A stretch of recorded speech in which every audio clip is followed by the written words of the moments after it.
Halo, Assalamualaikum. Selamat pagi semuanya. Berhubung sudah pakai pakaian tempur begini, hari ini saya mau tunjukkan beberapa job desk para petani hidroponik, karena memang banyak yang tanya, bisa melalui DM Instagram ataupun tanya secara langsung, tanya yang penasaran apa saja yang dilakukan oleh petani hidroponik. Apakah hanya sekedar menanam lalu ditinggal begitu saja bisa tumbuh subur tanaman-tanamannya, anak-anak hijaunya. Mari saya tunjukkan beberapa kegiatan yang rutin saya lakukan di kebun hidroponik saya. Beberapa kegiatan sehari-hari saya yang rutin saya lakukan di kebun hidroponik kami. Job desk pertama adalah membersihkan sampah organik. Ini adalah sampah dari sisa sortiran, jadi yang tidak lolos quality control kita bersihkan dulu. Yang bekas dari packing kemarin, kemudian dilanjutkan untuk packing yang akan dikirimkan ke customer pada hari ini. Jadi kita packing, sudah selesai packing gini tinggal kasih stiker nanti. Terus kita lanjut. Selanjutnya biasanya saya mulai cek hama. Perhatikan yellow trap yang saya pasang ini. Kita kontrol hamanya melalui yellow trap ini. Kita cek beberapa hama yang biasanya sangat mengganggu. Ada ulat, belalang, atau biasanya spider mite atau leminer, atau bahkan nanti kita cari tanaman yang kelihatan kurang sehat, kita pisahkan dari tanaman yang sehat. Tujuannya agar tidak menularkan penyakit ke tanaman yang sehat. Contohnya seperti ini. Jadi di pipa itu kelihatan lemah sekali, ternyata saya cek ada yang terkena gejala busuk akar ini teman-teman. Bentuknya seperti ini. Kemudian kita cek kebersihan instalasi, kita cek pipa input dan outputnya. Biasanya kalau seperti ini contohnya, ini harus dibersihkan, di dalamnya pasti tersumbat oleh lumut biasanya teman-teman. Nah, karena tersumbat oleh lumut nggak bisa lancar perairannya nanti yang masuk ke instalasi. Kan ini dari tandon di bawah itu dialirkan ke atas oleh pompa naik. Nah, ini dia airnya keluar dari sini mengairi semua tanaman. Biasanya pagi-pagi gini cek satu persatu. Kalau misalnya ada tanda-tanda yang lubang gini, biasanya ada hamanya. Kalau nggak ulat ya belalang. Kita cek tunas di tengahnya ini masih utuh apa enggak. Biasanya kalau terserang leminer itu yang diserang tunas tengahnya. Kalau tunas tengahnya ini sudah raib, ya otomatis nggak bisa tumbuh daun baru lagi. Jadi kita harus keluarkan, masuk ke geng yang biasanya saya konsumsi pribadi, yang bentuknya kurang cantik, kayak misalnya ini untuk persediaan pribadi. Nah, biasanya nggak lulus uji quality control, biasanya saya satukan di geng yang ini, yang khusus di konsumsi pribadi. Seperti ini contohnya. Coba saya fokuskan dulu. Seperti ini, tunas tengahnya sudah raib, dihabiskan oleh lava dari leminer. Nah, ini banyak ulatnya, ini harus dibuang secara manual. Kalau dibuang secara manual begini kan jadinya sudah nggak cantik lagi. Jadi ini untuk konsumsi pribadi aja. Kayak misalnya yang sebelah sini tadi ini Ini habis kecolongan, jadi batangnya ini digerogoti sama ulat. Karena sudah cacat begini, jadi masih bisa dikonsumsi sebenarnya. Daunnya pun masih terlihat segar, muda, cuman kurang estetik aja kalau dijual. Karena kita punya standar quality control sendiri. Selanjutnya yang wajib setiap saat dicek itu adalah air yang ada di tandon sama kadar ppm-nya. Perlu ditambah nutrisi lagi apa enggak, sudah sesuai apa belum nutrisinya, dan kebersihan air yang ada di tandon. Masih berkutik dengan cek-cek hama. Setiap batang pohon tuh harus kita cek, karena biasanya kelewat 1 hari aja itu sudah habis dan merambat ke tanaman-tanaman lain. Oke, kita cek. Ini barisan sawi samhong, teman-teman. Ini kemarin sore itu banyak spider mite yang nempel kayak gini misalnya. Nah, kecil sekali.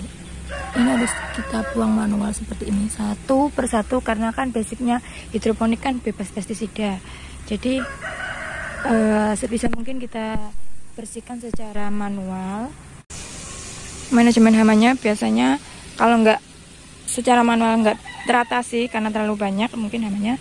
Jadi kita gunakan bantuan racikan dari bahan organik, kayak misalnya air rendaman tembakau, atau mungkin biasanya saya gunakan air dari bawang putih. Jadi kayak gini teman-teman. Kalau nah ini semalam aja bisa habis segini. Ini kemarin sore saya bersihkan.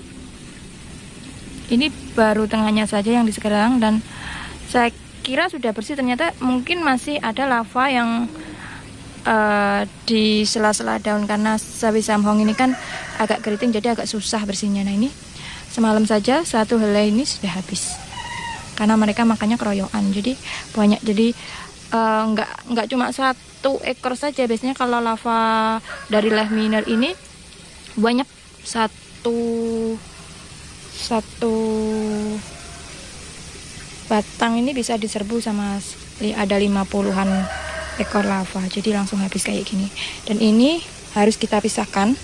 Kalau bisa nanti kita semprot air biar kita buang yang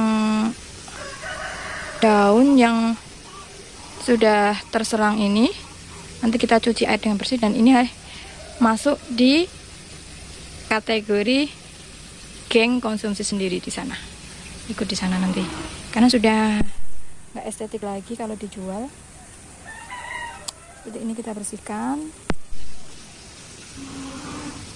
Jadi kita potekin satu persatu. Ini kegiatan para petani hidroponik itu sepele, cuman ya harus telaten. Nah, bayangkan kalau di sini banyak tanaman seperti ini, kan harus cek satu persatu lah. Itu perlunya kesabaran menjadi petani hidroponik. Selanjutnya yang harus dilakukan lagi adalah mengisi instalasi dewasa ini, karena kan sudah kosong ini teman-teman, sudah sold out kemarin sore itu. Ini harus diisi lagi, ngambil dari instalasi remaja. Jadi yang dari instalasi remaja itu, karena di instalasi remaja itu kan nutrisinya berbeda sama yang instalasi dewasa, jadi harus dipindah ke instalasi dewasa untuk pembesaran. Nah, di sini saya anggap instalasi peremajaan karena apa? Sebenarnya ini tempat para selada, tempat instalasi selada, karena kemarin itu sempat seladanya diserang sama hama tikus, batangnya itu dipotekin, nggak dimakan, daunnya cuma batangnya dipotekin, hancur semua. Jadi sementara karena instalasinya kosong, kita isi sama si pokcoy sama samhong. Jadi kalian bisa lihat si pokcoy ini daunnya agak kurang segar gitu loh, jadi terkesan mau menguning. Ini bukan karena hama atau bukan karena mau mati ya teman-teman. Ini memang sudah saatnya dipindahkan ke instalasi dewasa. Jadi harus kita pindahkan ini ke instalasi dewasa untuk pembesaran. Nanti kalau beberapa hari sudah dipindahkan ke instalasi dewasa, nanti daunnya jadi lebih besar dan lebih hijau, lebih segar. Nah, seperti ini contohnya. Jadi kita pindahkan ke instalasi dewasa di sini bersama. Jadi kegiatannya rutin seperti ini. Habis sudah keluar yang siap panen, kita isi lagi yang remaja. Instalasi dewasa ini berisi dari instalasi remaja seperti ini. Kita pindahkan semua nanti sampai penuh di sini. Nah, ini penampakan sawi samhong yang ada di instalasi remaja. Ini kan warnanya agak mulai memudar, hijaunya memudar. Ini tandanya dia butuh asupan nutrisi yang lebih tinggi. Persis kayak kita ini teman-teman. Jadi semakin tambah besar ya semakin tambah dong asupan yang harus kita konsumsi. Seperti juga tanaman juga seperti itu. Nanti si samhong ini dipindah ke instalasi dewasa. Nah, di instalasi remaja ini karena sudah banyak yang kosong juga, kita isi dari instalasi persemaian teman-teman. Jadi di sini ada instalasi semaian khusus yang dari semai kita aliri nutrisi yang rendah, istilahnya baby selada seperti ini. Nanti kita pindahkan ke instalasi remaja jauh juga. Terus setelah dari instalasi semaian ini dipindah ke instalasi remaja, karena kosong, kita bersihkan dulu ini lumutnya teman-teman, lumut yang sangat mengganggu ini. Kita bersihkan instalasi semaian ini, terus kita bersihkan juga tandan yang ada di bawahnya ini. Kita sesuaikan kadar nutrisi yang dibutuhkan oleh tanamannya. Terus nah, selanjutnya yang ada di nampan ini karena sudah mulai tumbuh daun sejatinya, kita bisa masukin ke kolam semaian ini. Nanti jadi beruntun. Jadi kalau misalnya di stok yang ada di nampan ini sudah habis, kita semai lagi. Seperti itu kegiatannya berulang kali. Kita lakukan semua di pagi hari. Kalau memungkinkan untuk menguras pipa dan tandanya karena lumutnya udah terlalu tebal, ini bisa dilakukan di sore hari. Kenapa? Untuk tanaman yang dikeluarkan dari pipa instalasi bisa tahan karena nggak terkena panas. Kalau misalnya siang-siang gini harus mengeluarkan semua tanaman dari instalasi, nggak kuat, nanti akan layu teman-teman karena cuaca. Nah, selanjutnya karena seperti ini terasa kurang estetik ya teman-teman, nggak rapi gitu, biasanya saya rapikan, saya sisih-sisihkan mana yang mau mendekati siap panen, mana yang dari zona yang masih remaja, biasanya saya tata gitu biar estetik. Jadi kalau ada pengunjung yang datang ke kebun itu, kalau mau foto-foto, mau bersantai-santai di sini tuh lihatnya tuh nyaman gitu loh teman-teman. Ini misalnya si selada ini nanti akan saya tata biar rapi, tetap menjaga kerapian biar semakin estetik. Di sini saya bersihkan, nanti saya tunjukkan before afternya. Jadi ini tetap harus berserakan, ini harus rapi semua, nanti kita tata satu persatu. Akhirnya sudah rapi semua, sudah tertata. Yang usia remaja sudah masuk instalasi dewasa semua, sudah penuh sesuai kategori usia. Dan sisi instalasi untuk selada juga sudah rapi. Kalau begini kan terlihat estetik kan teman-teman. Kolam semaian juga sudah bersih dari lumut, sudah tertata rapi semua. Jadi kalau cuaca sudah terik begini, terasa mulai hangat, kita nggak memungkinkan terus berada di dalam greenhouse teman-teman, karena rasanya kayak di oven, sangat panas sekali di sini. Justru kita waktunya istirahat. Kalau cuaca terik biasanya saya gunakan untuk bikin konten, karena kita kan penjualannya melalui digital. Oke, sekian, terima kasih sudah mengikuti dan menonton video saya.